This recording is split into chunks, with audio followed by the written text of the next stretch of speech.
Pelo sinal da Santa Cruz, livre-nos Deus, nosso Senhor, dos nossos inimigos.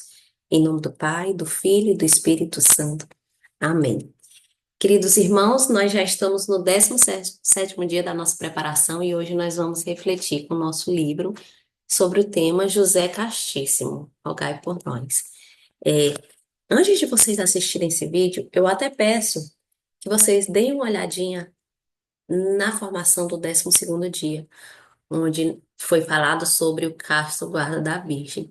No começo dessa formação, do dia 12, foi dado um bom resumo e um bom entendimento sobre essa questão da castidade, que é o tema central do nosso dia de hoje. E a gente pensar em São José é a gente pensar no homem casto. É tanto que o coração de São José, né, Sagrado Coração de Jesus, Imaculado Coração de Maria, e castíssimo coração de São José.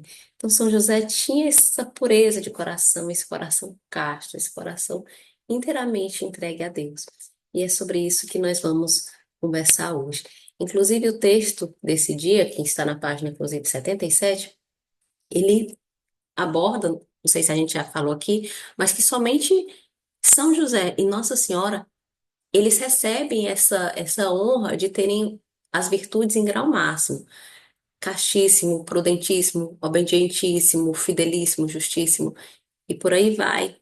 É um rol de virtudes. Mas somente eles é, podem, né? Foi dada a honra de terem essas virtudes em grau máximo, né? Tamanha é também a grandeza de santidade de São José, né? Sem se comparar com Nossa Senhora. Mas enfim, vamos falar sobre castidade, e falar sobre castidade é você querer remar contra a maré do mundo. Eu estava pensando hoje que falar sobre outras virtudes no mundo, como justiça, obediência, paciência, e tantas outras, até prudência, é moralmente aceito pela sociedade. É o que, de certa forma, o mundo nos ensina a ser para sermos socialmente, né, bem socialmente. Porém, falar sobre castidade é remar contra a maré, né? Ser casto para o mundo é fora de moda, é inadequado. Quando você vê um casal de namorados, por exemplo, que vive a castidade, que busca se guardar e guardar o seu corpo para após a sua união no matrimônio, eles são considerados o quê? Muitas vezes beato, carola, menina chamada de carola, fora de moda, né? Como é que vocês aguentam? É, Tudo isso de uma maneira muito pejorativa. Um casal casado, um homem e uma mulher, que vivem uma sexualidade abertos à vida, sem infidelidade no matrimônio, sem uso de pornografias, também quantas vezes é, são vistos como seres até estranhos no meio de um mundo onde tudo é tão permitido. Então, falar sobre castidade, e mais do que falar, viver a castidade no mundo de hoje, independente de qual seja o seu estado de vida, solteiro, casado, viúvo, divorciado, ou mesmo até celibatário, não é fácil. Você vai contra vários valores que hoje são considerados certos, né? Os valores se inverteram. Então, parece que os vícios que nós vemos que são contra a castidade, que são muitos, né? São muitos, luxúria, masturbação, pornografia, fornicação e tantos outros, eles parecem até ser mais bem aceitos do que uma vida com valores castos. Então, é sobre isso que nós vamos falar. Por quê? Porque todos nós, independente do nosso estado de vida, todos nós somos chamados a viver a castidade. Mas o que seria a castidade? E para falar, né, o que é a castidade, eu vou pegar aqui o nosso manual, o melhor manual que nós temos na Igreja Católica, e todo católico deve procurar, né, conhecer, que é o Catecismo da Igreja Católica. Eu vou abrir aqui no parágrafo, quem tiver até pode depois consultar, e eu vou começar a ler aqui um parágrafozinho, que é o parágrafo 2339, que fala: a castidade comporta uma aprendizagem do domínio de si, que é uma pedagogia da liberdade humana. Então, a castidade é o domínio de nós mesmos, é o nosso autocontrole, é o controle das nossas paixões, dos nossos impulsos, e que é uma pedagogia da liberdade humana, porque Deus nos deu o livre-arbítrio. A alternativa é clara: ou o homem comanda suas paixões e obtém a paz, ou ele se deixa subjugar por elas e se torna infeliz. Então, viver a castidade aqui, inclusive, segundo o catecismo, é você saber dominar as suas paixões, dominar a si mesmo.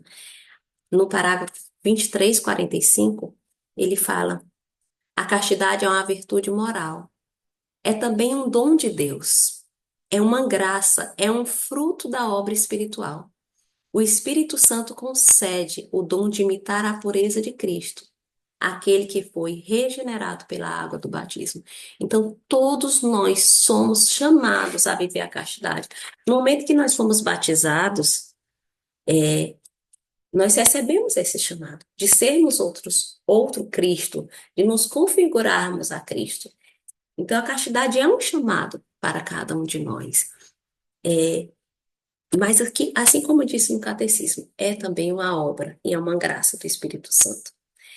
Também, ao contrário de outras virtudes, como outras que a gente já mencionou, e que você pode viver até sendo socialmente aceito no mundo, viver a castidade sem uma vida de oração, uma vida interior profunda, de uma intimidade com Deus, é muito difícil.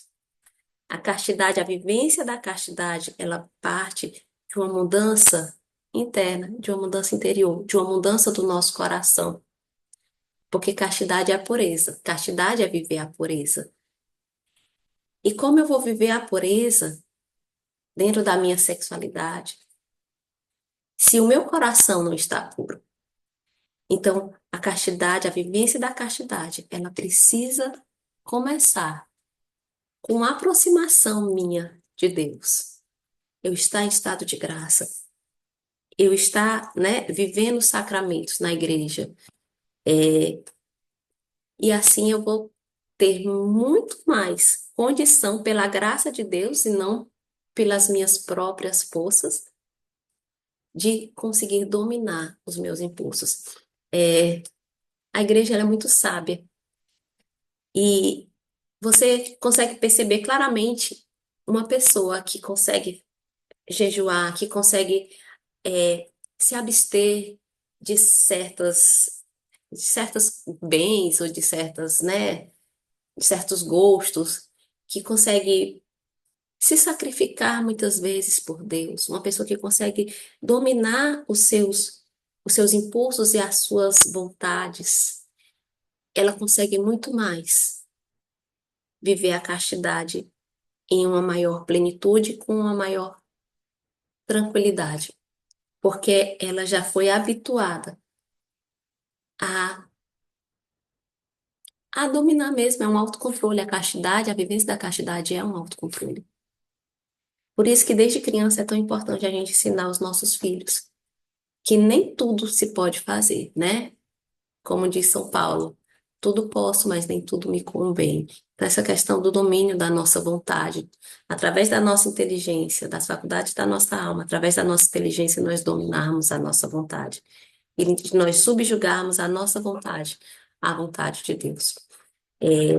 Mas o que seriam, né? Para não me alongar aqui com o vídeo, com a nossa formação. E como eu posso viver a castidade nos dias de hoje? É, jovens, entreguem a sua sexualidade a Deus. Se guardem, se preservem, conheçam o seu corpo no sentido de saberem que o seu corpo é templo do Espírito Santo. Se nós tivéssemos essa plena consciência de que nós somos templos de Deus, que isso não é uma linguagem figurativa de que Deus habita em nós verdadeiramente, que nós somos templos do Espírito Santo e que o nosso corpo é algo tão precioso que ele deve ser guardado para fazer a vontade de Deus.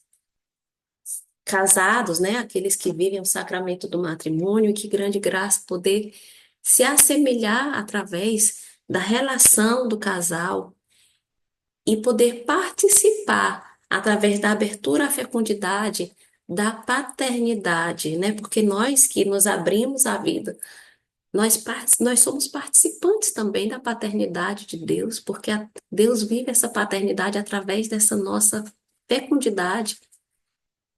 E isso é uma graça, e isso é viver a castidade. E aqueles que não podem, que não são casados, que são viúvos ou que são, por alguma razão, são divorciados, eles podem viver a castidade também, sabendo que eles podem dominar os seus impulsos carnais. Algumas pessoas optam, e isso é uma vocação, um chamado específico de Deus, como sacerdotes ou até mesmo leigos, que se consagram e consagram todo o seu corpo, né, como as virgens consagradas, e fazem votos de celibato. Mas não são só os celibatários que vivem a castidade. Todos nós, jovens, adultos, casados, independente do estado de vida, somos chamados a viver essa castidade, a viver essa pureza nas nossas relações. Eu aconselho, né, quem tiver, quem puder, quem não tiver, que queira comprar, a ler sobre a castidade no próprio catecismo. Ele detalha muito bem, né, inclusive os pecados contra a castidade e as formas de viver a castidade dentro da nossa vivência católica, né? Porque são muitos os pecados contra a castidade. E masturbação, que é tão, né? Hoje parece que até entre os jovens parece algo tão normal. Masturbação, fornicação, é, enfim, práticas homossexuais, tudo que vai contra a criação de Deus e como Deus criou o homem e a mulher. São pecados contra a castidade. Mas antes de finalizar esse vídeo, eu queria colocar o sentido que a gente não perceba que a castidade é um conjunto de regras ou de proibições. A castidade é uma forma de viver a vontade de Deus na nossa vida. E é interessante quando a gente vê que aquelas pessoas que não vivem a castidade, elas abrem as portas da sua vida para tantos outros vícios. Porque como a ausência da castidade, a pureza, como ela nos aproxima de Deus, né? De Cristo, que é puro, que é um exemplo mais perfeito de pureza, e São José, por exemplo, também Nossa Senhora, e a pureza que eles tinham. Então, essa falta de pureza, como nos afasta da vontade de Deus e nos afasta dessa amizade, dessa intimidade com Deus, né? Como dizia Santa Teresa d'Ávila, é como se nós tivéssemos saído do castelo, né? Do castelo interior, né? Nós ficamos de fora do castelo interior e nós acabamos passando a sentir que Deus está longe de nós, enquanto somos nós que estamos nos distanciando dele. Enfim, é, só para finalizar aqui, algo que eu, nas minhas reflexões, pensei. Que quantas famílias, né? É um assunto tão sério a castidade, que se a gente parar para ver, quantas famílias não teriam sido preservadas, não teriam deixado de ser destruídas, se não fossem por vícios causados pela falta de castidade, né? Quantos filhos teriam seus pais em casa, né? Quantos lares desfeitos, quantas homens e mulheres infelizes. Quantos jovens vivendo a sexualidade errada, inapropriada para o seu estado de vida, se sentindo cada vez mais vazios. Enquanto essa liberdade que o mundo prega, né, como sendo saudável, é interessante ver como ela nos aprisiona, né? Uma liberdade aparente que o mundo prega, e você vê tantos jovens vazios, aumentando os índices de suicídio, e tantos jovens ansiosos com depressão, e que aparentemente vivem uma liberdade sexual, né? Que é o que é aceito pelo mundo. Então, que a gente busque em Deus e que a gente reze para São José, porque viver a castidade é viver uma vida de intimidade com Deus. Eu gostaria de finalizar lendo esse parágrafozinho que está na página 78 do nosso livro, que diz: se tentações contra a pureza agridem sua mente, seu coração e sua alma, corra em direção ao seu pai espiritual. Agarre-se a São José. Seu pai espiritual é capaz de aumentar a virtude da castidade em seu coração e levá-lo a um amor verdadeiro e virtuoso por Deus e pelo próximo. São José lutará em seu favor se você apenas invocar o seu santo nome. Então, como dizia André Bresser, ide a José, né? Vá a São José, que ele vai nos ajudar a conquistar essa virtude da castidade, né? Mas pensemos também como nós estamos alimentando o nosso imaginário e o nosso coração, né? De filmes, de aonde eu estou, o que eu estou assistindo, aonde eu estou andando, quais são as músicas que eu estou ouvindo, quais são as roupas que eu estou vestindo. Será que o meio em que eu estou é, inserida não está também sendo mais propício para que eu me afaste da pureza que Deus pede de mim? Então, que nós possamos refletir isso em oração e pedir a São José, né, essa graça de nos ajudar a sermos como outros cristos, puros de coração, assim como ele foi. No texto auxiliar, que está na página 201, é sobre o Santo Anelo. Eu não vou falar aqui nessa formação, mas vocês podem ir até a página 201. Ele vai falar sobre o Santo Anelo, que é o anel que São José deu à Nossa Senhora de casamento e que foi encontrado por causa das visões místicas de Ana Catarina Emery, que ela fala aqui nesse livro, que é Vida, Paixão, Glorificação do Cordeiro de Deus, e ela é beata hoje, ela foi beatificada pelo Papa João Paulo II em 2004, e ela tinha uma vida de muita intimidade com Deus, inclusive nos últimos 12 anos da vida dela, ela foi estigmatizada, recebeu os estigmas de Cristo, e ela viveu unicamente pelos últimos 12 anos apenas da comunhão eucarística, né? Sem se alimentar de mais nada. Então, tinha visões místicas, entrava em êxtase e ela teve muitas visões da vida de Jesus, e uma das coisas foi sobre o anel que São José deu para Nossa Senhora e que está na página 201. Então, fiquem com Deus, que Deus abençoe a cada um de vocês e sigamos juntos, perseverantes nessa busca da santidade através também da intercessão de São José. Estivemos reunidos em nome do Pai, do Filho e do Espírito Santo. Amém.